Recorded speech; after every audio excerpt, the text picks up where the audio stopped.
எல்லோருக்கும் வணக்கம் நண்பர்களே. கடந்த வாரத்தை பொறுத்த வரைக்கும் நிஃப்டியில் ஒரு ஏற்ற இறக்கங்கள் இருந்தாலும் வாரத்தின் கடைசி நாளான வெள்ளிக்கிழமை ஒரு பிரேக் அவுட் கொடுத்து தான் க்ளோஸ் வச்சுருக்கு. 24,330 முடிவடைஞ்சிருக்கு. ப்ளஸ் ஒரு 261 புள்ளிகள் அதிகரித்து தான் க்ளோஸ் வச்சுருக்கு. ஏன்னா கடந்த வாரத்தை பொறுத்த வரைக்குமே மார்க்கெட் ஒரு ரேஞ்சு பவுண்ட்லேயே தான் சுற்றிட்டு இருந்தது, 24 to 24,200. ஆனால் வெள்ளிக்கிழமை அந்த 200 பிரேக் அவுட் கொடுத்து அதிகபட்சம் 24,367 வரைக்கும் மேலே போயிருக்கு. க்ளோசிங் 24,330 க்ளோஸ் வச்சுருக்கு. இப்போ இந்த அளவுக்கு மார்க்கெட்டில் ஏன்னா வேர்ல்டு மார்க்கெட் எல்லாமே நம்ம எடுத்துக்கிட்டோம் அப்படின்னா ஃப்ரைடே மார்க்கெட்டில் ஓரளவுக்கு எல்லாமே டவுனில் தான் முடிஞ்சிருக்கு. நம்ம இந்திய மார்க்கெட் மட்டும் பார்த்திங்க அப்படின்னா ஒரு பாசிட்டிவாக க்ளோஸ் வச்சுருக்கு. அதுவும் பிரேக் அவுட் கொடுத்து ஒரு பாசிட்டிவாக க்ளோஸ் வச்சுருக்கு.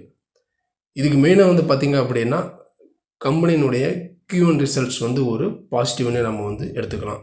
ஏன்னா ஐடி செக்டரில் ரிசல்ட் எல்லாமே பார்த்திங்க அப்படின்னா பாசிட்டிவ் ப்ளஸ் மிக்சடாக தான் இருந்துச்சு ஒழிய. அடுத்தது பார்த்திங்க அப்படின்னா பேங்கிங் செக்டர் பார்த்திங்க அப்படின்னா நல்லாவே ஒரு சப்போர்ட் பண்ணியிருக்கு.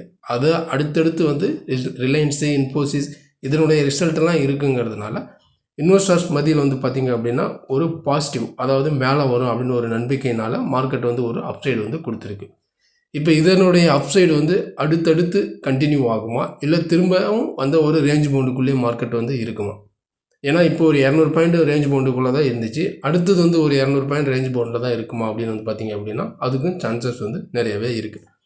இப்போ இந்த க்ளோசிங்லேருந்து நம்ம அடுத்த சப்போர்ட் நம்ம எடுத்துக்கிட்டோம் அப்படின்னா அடுத்த சப்போர்ட் 24,250 பார்த்திங்க அப்படின்னா ஒரு சப்போர்ட்டாக இருக்கும்.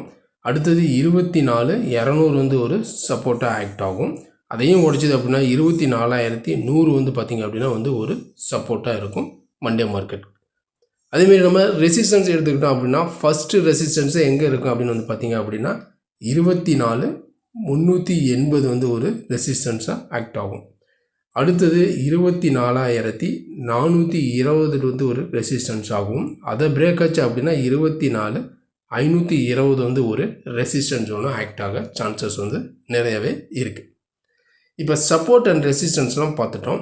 இப்போ மண்டேக்கான மார்க்கெட்டில் இன்ட்ராடேவுக்கான பை அபோவ் செல் பிலோ. ஏன்னா ஃப்ரைடே மார்க்கெட் பொறுத்த வரைக்குமே ஒரு 50 பாயிண்ட் கேப் அப் கொடுத்து ஓப்பன் ஆனாலும் மார்க்கெட் ஒன்ஸ் பார்த்திங்க அப்படின்னா அந்த 200 பிரேக் ஆனது.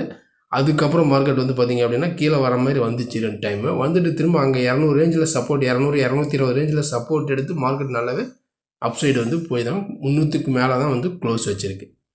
இப்போ மண்டே மார்க்கெட் நம்ம அப்படின்னு பார்த்திங்க அப்படின்னா திரும்ப பை அபோவ் நம்ம எடுத்துக்கிட்டோம் அப்படின்னா 24,380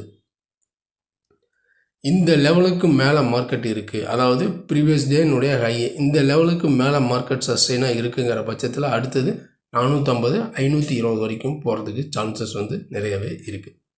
அப்படி மார்க்கெட்டில் மேலே போக முடியல, இந்த ரேஞ்சு 400 ரேஞ்சு வந்தாவே ஒரு செல்லிங் ப்ரெஷர் ப்ராஃபிட் புக்கிங் வருது அப்படின்னா கீழே திரும்ப இந்த 200 வரைக்கும் வரதுக்கும் சான்சஸ் இருக்குது. 200-220 வரைக்கும் வரதுக்கு சான்சஸ் இருக்குது.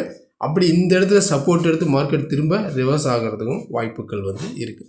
நல்ல செல்லிங் நம்ம எடுத்துக்கிட்டோம் அப்படின்னா 24,200 இந்த லெவல்ஸை உடச்சிடுச்சு மார்க்கெட் கீழே இருந்தால் மட்டும்தான் இந்த 24,200-220 உடச்சிட்டு மார்க்கெட் சஸ்டெயினாக கீழே இருக்குது, திரும்ப மேலே வர முடியல அப்படின்னா மட்டும்தான் மார்க்கெட்டில் ஒரு நம்ம செல்லிங் பிரேக் அவுட் கீழே வரதுக்கான சான்ஸ் திரும்ப 24,000 வரைக்கும் வரும்.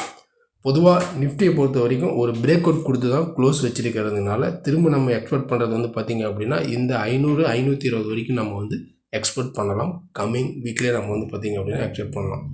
இதெல்லாம் நம்ம என்ன தான் எக்ஸ்பெக்ட் பண்ணாலும் வேர்ல்டு மார்க்கெட்னு ஒரு அளவுக்கு நம்மளுக்கு ஃபேவராக இருந்துச்சு அப்படின்னா அது மட்டும் இல்லாமல் அடுத்தது Q1 ரிசல்ட்ஸ் பார்த்திங்க அப்படின்னா ரிலையன்ஸு, இன்ஃபோசிஸ் இதனுடைய ரிசல்ட்டு மார்க்கெட்டுக்கு ஒரு பாசிட்டிவாக கொடுத்துச்சு அப்படின்னாலும் நல்லாவே நம்ம சொன்ன லெவல்ஸ் 500 வரைக்கும் வரதுக்கு சான்சஸ் நல்லாவே இருக்குது. இதுதான் மெயினாக பார்த்திங்க அப்படின்னா நிஃப்டியினுடைய மண்டேக்கான இன்ட்ராடே லெவல்ஸு. இந்த லெவல்ஸ் என்னங்கிறத நம்ம பொறுத்து பார்க்கலாம். உங்களுக்கு ஏதாச்சும் ஒரு லெவல்ஸ் இருந்துச்சு அப்படின்னா கீழே கமெண்ட் பட்டனில் கமெண்ட் பண்ணுங்கள். நீங்களும் நம்ம சேனலை சப்ஸ்கிரைப் பண்ணாமல் பார்க்குறீங்க அப்படின்னா நம்ம சேனலுக்கு சப்போர்ட் பண்ணுங்கள்.